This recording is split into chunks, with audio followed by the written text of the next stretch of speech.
প্রিয় আবু সাইদ বুলেটের বিপরীতে বিশ্বাস বাজি রেখেছিলেন, বিশ্বাস করে বুক পেতে দিয়েছিলেন। ছোটবেলায় বাবা বড় ভাই যেমন আমাদেরকে শূন্যে ছুড়ে দিলে আমরা হাসতে থাকতাম, ঠিক তেমন করেই তিনিও হয়তো তাই ভেবেছিলেন।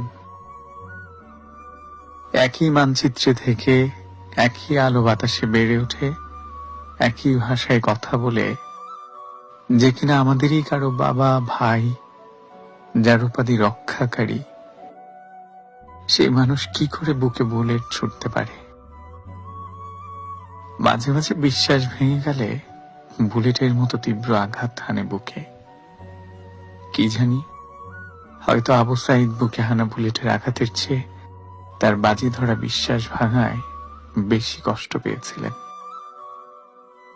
খেয়াল করলে দেখবেন, প্রথম বুলেটটা আঘাত হানার পরেও সে কোনো চিৎকার করেনি, হতভম্ব হয়ে গিয়েছিল, যেন শূন্যে ছুড়ে দেয়া শিশুকে জমিনে ছেড়ে দিল।